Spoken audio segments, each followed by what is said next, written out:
The town of Monroe, Ohio wasn't the kind of place you'd expect to make headlines. It was quiet. Predictable. The kind of town where folks still waved at each other from across the street and every stranger at the diner was someone you probably went to school with, or married someone who did.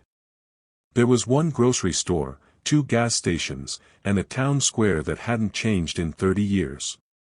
Time moved slower there, or at least it felt like it. But beneath the stillness, behind the white picket fences and neatly trimmed hedges, were homes with secrets. Some small. Some dangerous. And in one of them, on the outer edge of town, just past the railroad tracks, lived the Monroe family. Their house wasn't special. It was a modest, beige 2-story with faded shutters and a cracked driveway that Darren Monroe kept saying he'd fix but never did. Out front stood a bent mailbox, the name, Monroe, still visible through the rust. A child's bike, its chain long broken, sat untouched in the yard, surrounded by weeds. The curtains were always drawn. From the outside, they were just another family getting by. Darren worked construction, sometimes. Monique stayed home. And their daughter, Kayla, was rarely seen at all. When people in Monroe spoke about the Monroes, they lowered their voices. They didn't have much to go on, only what they noticed. The girl always wore long sleeves, even in the heat. She never smiled. Never made eye contact. She'd vanish the moment someone tried to speak to her. And her parents? Cold. Guarded. Monique especially, she had a way of shutting down conversation before it ever began. Still, this was Monroe. People didn't meddle. Not unless they had to. But the truth? The truth was that Kayla Monroe had been crying out for years. Not with her voice, but in ways she couldn't hide. The bruises. The silence. The way she flinched when someone raised their voice. All the signs were there. And no one said a word. She was born in that same house, in the summer of 2004. The town was quieter then. Her parents were younger. Hopeful, maybe. There are pictures, though not many. One of Monique holding a newborn in a pink blanket, her face unreadable. One of Darren with his hand resting awkwardly on the baby's head, like he wasn't sure what he was supposed to do. They named her Kayla Lynn Monroe. Neighbors say things changed after Kayla turned 5. That's when she stopped being seen at the park, when the friendly smiles from Monique turned to thin-lipped stares. Rumors spread that Darren lost his job around then. Others said he never tried to find another. Either way, they started keeping to themselves. The lights in the house stayed on late into the night. And when Kayla started school, teachers noticed she was different. Quiet. Anxious. Too mature for her age. She didn't laugh at jokes. She didn't make friends. And when someone tried to pat her on the back or hug her, she stiffened like it hurt. Her 3rd-grade teacher, Mrs. Palmer, once pulled her aside after she noticed Kayla struggling to sit still in her chair. There were dark marks along her back, half hidden under her shirt. When Mrs. Palmer asked if she was hurt, Kayla shook her head so fast it made her dizzy. She said she fell off her bike. But there was no bike. There never had been. A report was made. CPS was called. They visited the house once, maybe twice. But nothing came of it. Monique answered the door with her usual deadpan calm. Kayla, standing behind her, nodded when the caseworker asked if everything was okay. And that was that. The case was closed. It wouldn't be the last time someone called. By the time Kayla hit her teens, she was almost invisible. She was barely passing her classes, never spoke unless spoken to, and had become an expert at hiding in plain sight. Her guidance counselor described her as polite, but unreachable. A ghost in a room full of teenagers. Her clothes hung loose. Her eyes never met yours. And still, no one intervened. Maybe they were afraid. Maybe they thought it wasn't their place. Or maybe they believed Monique when she said Kayla was just sensitive, or Darren when he claimed she was difficult and not right in the head. But the signs were there. They had always been there. On the morning of August 12th, a neighbor named Ellie Briggs was walking her dog past the Monroe house. She said later that the house looked off. The front door was ajar, and the curtains that had been closed for years were wide open. She noticed the broken porch light flickering. The sound of silence inside was louder than it should have been. By that afternoon, Monroe wasn't so quiet anymore. Police swarmed the block. Yellow tape went up. Reporters from Cincinnati showed up by sundown. For the first time in decades, Monroe had a story that wouldn't go away. Inside that modest beige house, Kayla Monroe was dead. 19 years old. Beaten. Broken. Gone. The story that would unravel over the next several weeks would horrify the country. But for Monroe, it started with a question that everyone was too afraid to ask for far too long. What really went on behind those closed? The Monroe household sat quietly at the end of a long cul-de-sac in suburban Ohio, its windows always shut tight, its curtains never drawn. From the outside, it looked no different from any other family home: well-kept lawn, 2 vehicles in the driveway, a wind chime that never made a sound. But inside, the silence was suffocating. Kayla Monroe was born on a rainy Thursday night in March. The doctors said she didn't cry much, not when she was born, not in the days that followed. Monique Monroe liked to say it meant her baby was calm, well-behaved. Darren, her husband, said it meant she was tough. But in truth, Kayla simply learned early on that making noise didn't earn you comfort, it earned you punishment. Her earliest memories were of darkness. Not metaphorical, but literal. A bedroom without nightlights. Doors that never opened unless it was time for school or chores. Toys that were given only to be taken away the moment she smiled too brightly. In the Monroe house, joy was a luxury, and childhood was a privilege she'd never been allowed to own. By the time Kayla turned 6, she understood rules most children never had to learn. Don't speak unless spoken to. Don't touch the fridge without permission. Don't cry, not ever, or you'll learn what pain really feels like. It wasn't just discipline. It was control, deliberate, measured, and cruel. At school, teachers noted how quiet she was. Always neat, always early, never a complaint. When asked about her weekend, she'd smile and say, it was fine. When asked what she liked to do for fun, she'd shrug. No one pressed further. No one thought to look deeper. Her teenage years were no kinder. Monique became colder, her words sharper. Darren became unpredictable, sometimes generous, offering her small treats or praise, only to rip them away hours later with a slap or a scream. The home turned into a psychological battlefield, where Kayla was both prisoner and soldier, forced to survive with only silence as her shield. She found small escapes. Books, mostly. At the local library, she devoured everything from classic literature to fantasy novels, worlds where girls like her fought dragons or cast spells or got rescued. In her mind, she built her own stories. Stories where parents apologized, where love was real, where someone would finally ask, "Are you okay?" But no one ever did.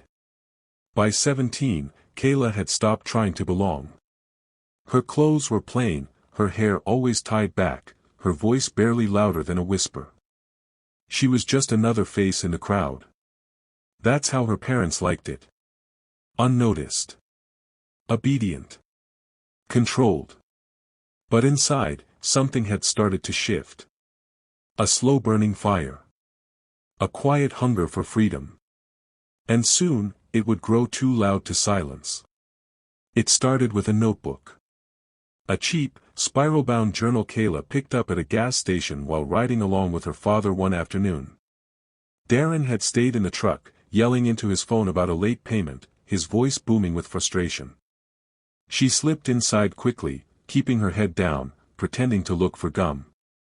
But when she saw the stack of notebooks, pastel-colored, lined pages, untouched, her heart skipped. She chose the smallest one, tucked it into the waistband of her jeans, and bought a pack of gum to mask the theft. It was the first thing she'd ever stolen. It felt dangerous. It felt like control. That night, after her parents went to bed, she turned on her reading lamp, the small one they hadn't taken from her yet, and opened the notebook. Her hand trembled as she wrote her name on the first page. Kayla Monroe. 19. Still alive. And then she began to write. Not just about what had happened that day, though there was plenty to say, but about the life she wished for. About what it would feel like to sleep in without fear. About laughter, about touch that didn't bruise. About a version of her that existed somewhere far away from the Monroe house. A girl who smiled. A girl who had friends. A girl who wasn't always afraid. She hid the notebook under a loose floorboard beneath her bed, and every night, she added more. As the months passed, that notebook became her lifeline. She wrote letters to a future self. Wrote poems. Wrote confessions. She even gave herself a new name, Kay. Just Kay. Someone lighter. Someone who could breathe. But it wasn't just writing that changed her. It was him. His name was Riley Carter. A boy from her part-time job at the local grocery store. Tall, awkward, kind-eyed. He was a year older, working full-time to support his mom. He noticed her. Really saw her. And for the first time in her life, someone asked, "Are you okay?" And didn't accept a lie in return. They started talking in the break room. Quietly, carefully. Sharing stories over bags of bread and shelf-stocking shifts. Kayla never told him everything. But he knew enough to understand she wasn't safe. He encouraged her to speak up, to think about moving out, to get help. But fear ran deeper than hope. Monique had always warned her, "No one will believe you. You think anyone cares about a girl like you?" And maybe, deep down, Kayla believed her. Still, she began to plan. She started setting aside small amounts of money from her paycheck, hidden in a jar of laundry detergent under her bed. She Googled shelters, bookmarked websites on library computers, deleted the history before leaving.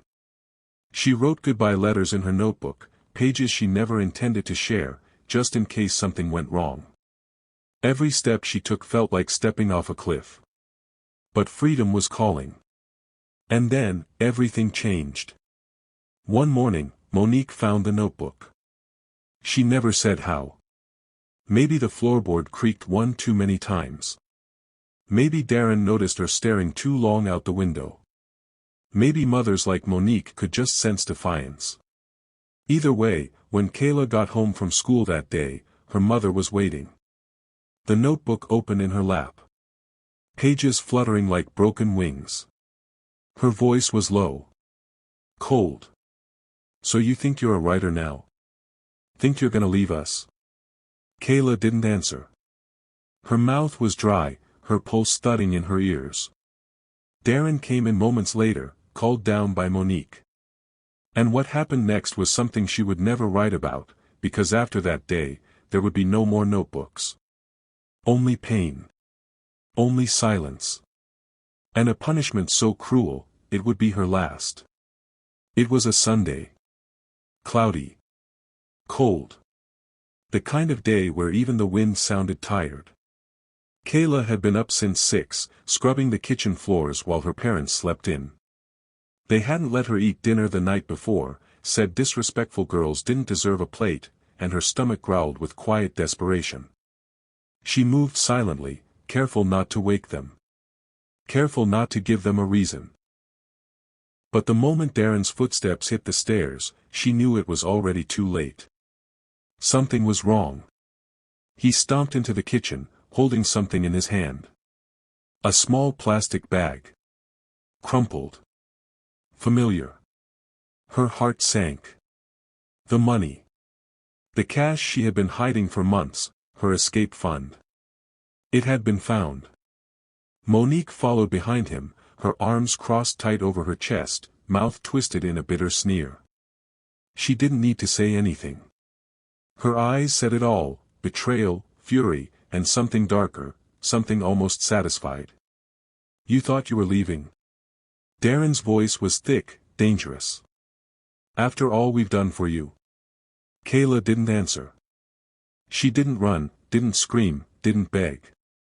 She just stood there, chest heaving, fists clenched at her sides. "I wasn't stealing," she finally whispered. "It was my money. From work.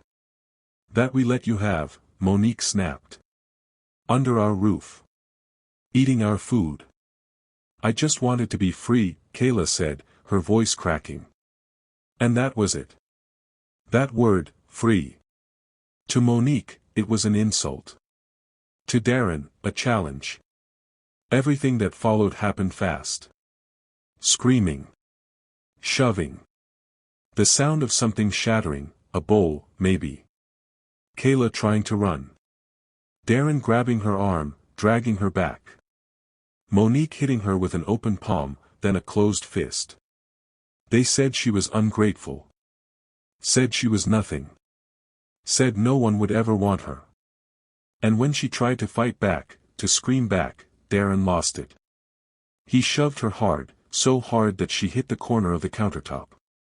Her skull cracked with a sickening thud. She collapsed to the floor. Still. Silent.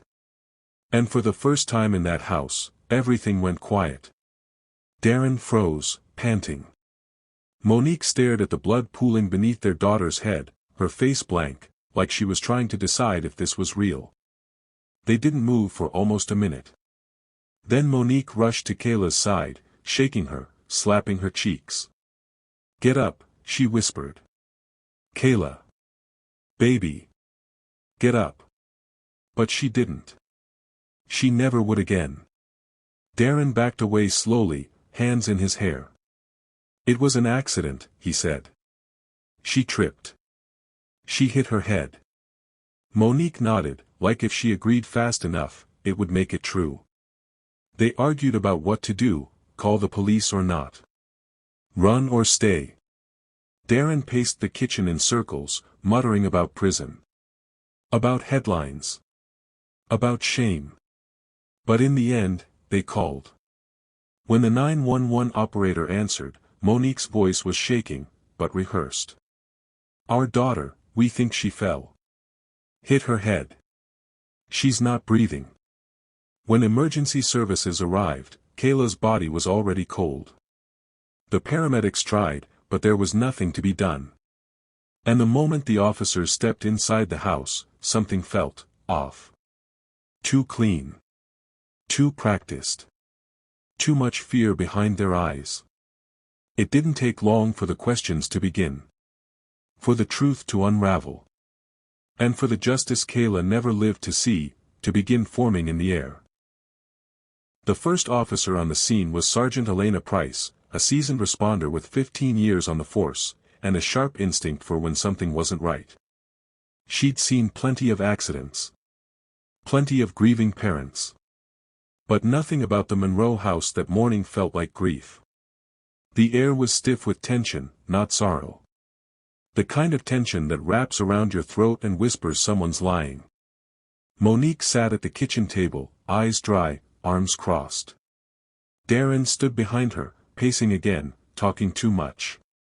Repeating the same line, she slipped. She hit her head. She's always been clumsy. Sergeant Price nodded, asked the standard questions. Took notes. But it was the bruising on Kayla's arms that made her pause. Faded purple. Old. Not from a single fall. Not from this fall. She called for backup. When the medical examiner arrived, her expression said it all.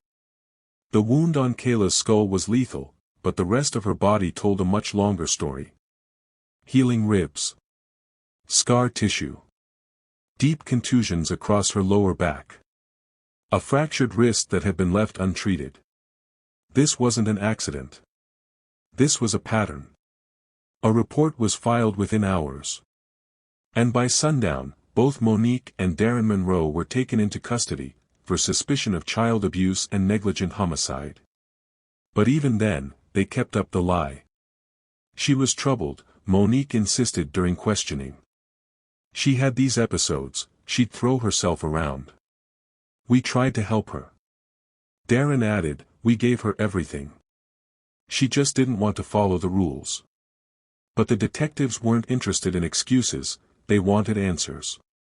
And when they started interviewing neighbors, friends, and people who had known Kayla, the walls of that perfect suburban facade started crumbling. Mrs. Gladstone next door told them she once saw Kayla sitting alone on the porch in the snow, barefoot and shivering, after being locked out for bad behavior.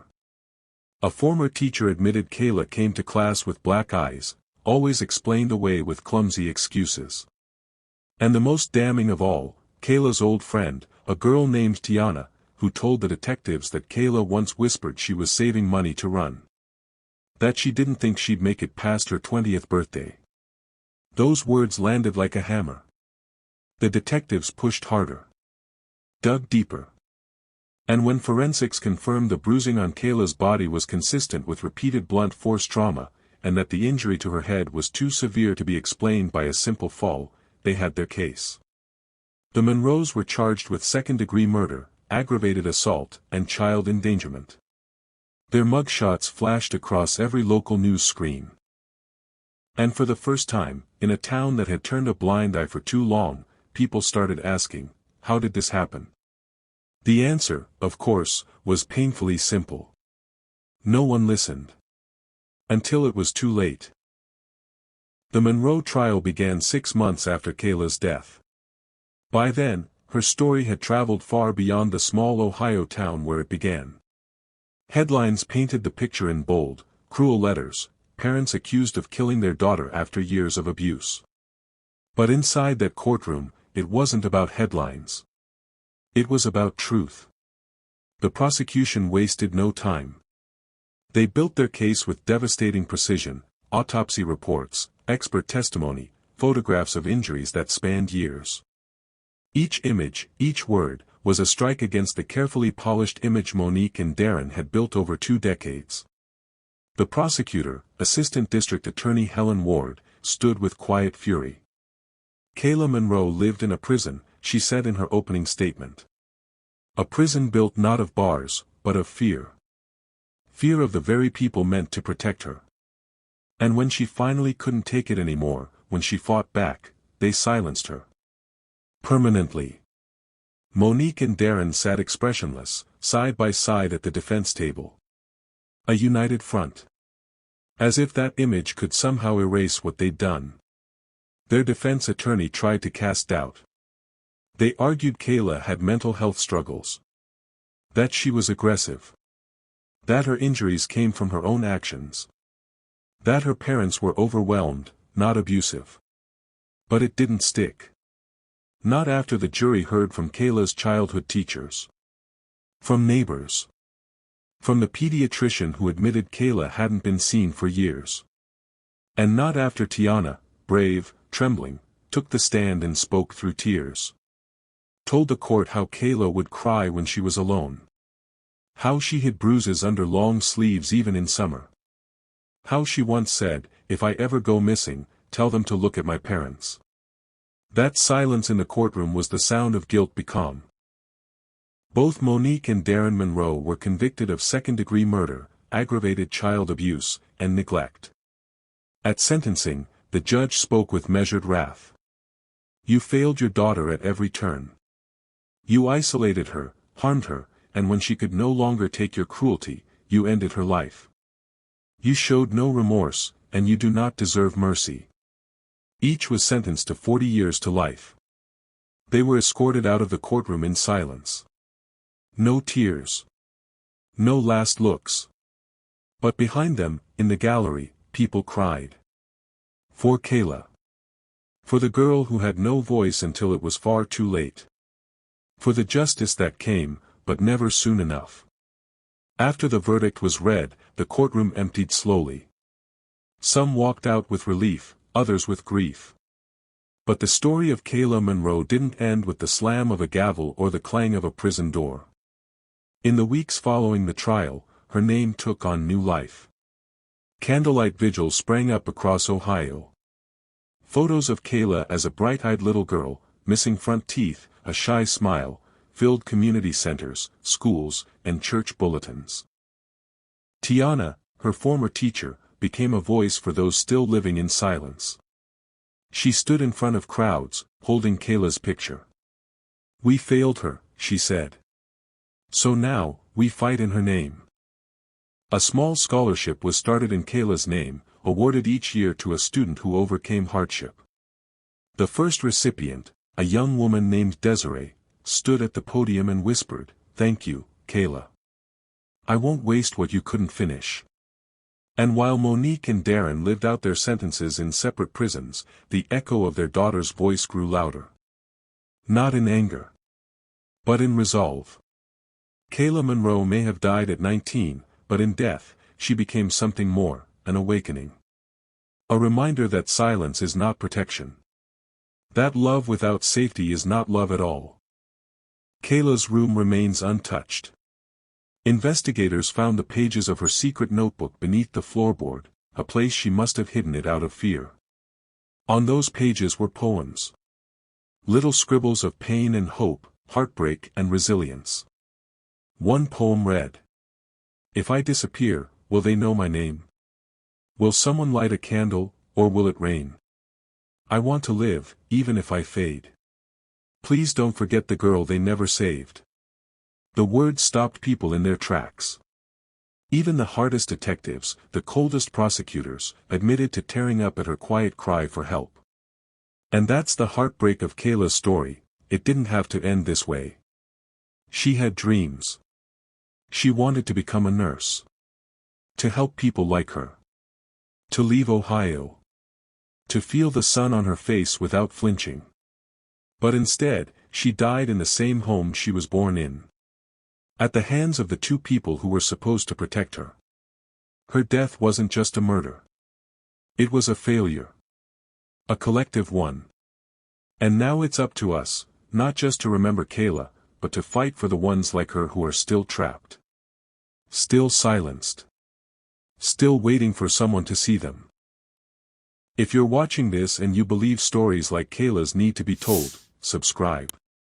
Share this. Comment her name. Let the world hear what they refused to listen to when she was alive.